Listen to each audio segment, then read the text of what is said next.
$65 billion. That's what one spill cost one company. Almost enough to end it completely. And it didn't happen because the technology failed. It happened because a warning sign got ignored. Environmental violations aren't a paperwork problem anymore. Fines used to mean a few $1,000s and a strongly worded letter. Now they reach into the billions, and they trace back to decisions made on your site, in minutes, by people who didn't think it would matter. When compliance fails, everyone pays. Shareholders lose value overnight. Workers lose jobs in the restructuring that follows. Communities live with the damage long after the headlines fade. And careers, including yours, can end over a decision made in minutes. Here's what we're doing. 5 real companies, 5 different industries. Every single fine traces back to one preventable failure. And once you see it, you'll start spotting it everywhere. Case 4 isn't the biggest number on this list, but it might be the one that should worry you most. BP, Deepwater Horizon, the Gulf of Mexico, 2010. $20.8 billion in civil settlement. At the time, the largest environmental settlement in U.S. history.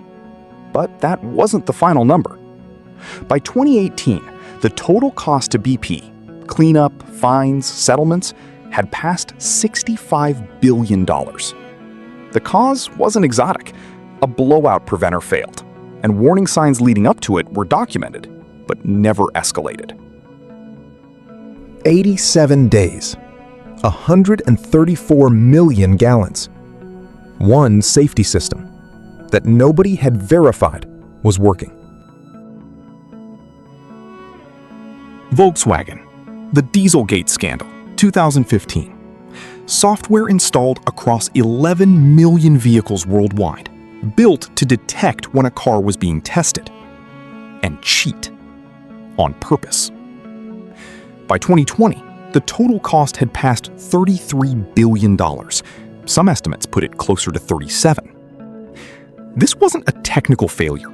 It was a deliberate concealment that took years to unravel.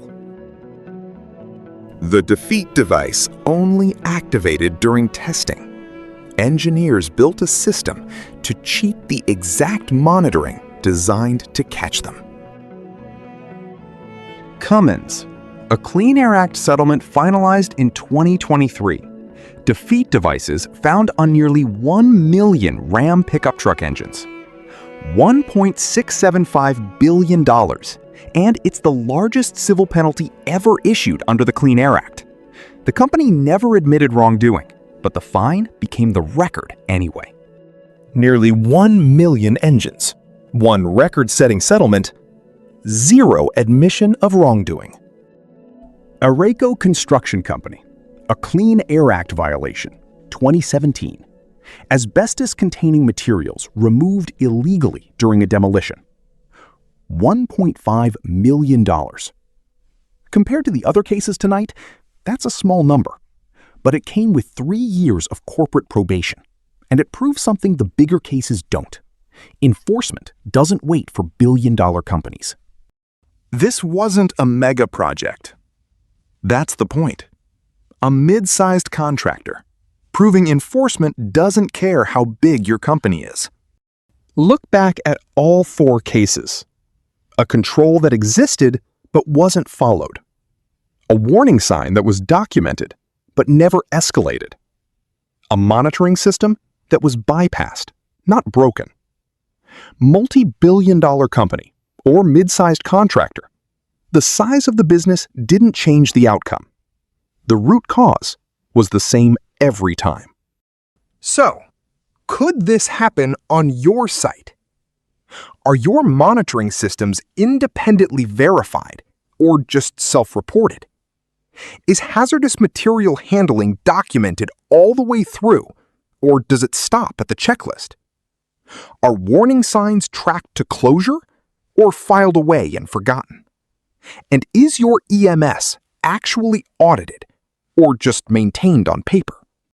None of this was fate. Every one of these cases was a preventable failure, and every framework we reference today exists specifically to catch it earlier. The companies that survive treat compliance as infrastructure, not paperwork. Your next inspection might be the one that actually matters. If this is the kind of breakdown the industry doesn't usually talk about, subscribe. New case studies every month. Real numbers, real frameworks, real field application. Tell us in the comments, which case surprised you most? Next time, how one missed NCR becomes $1 million problem.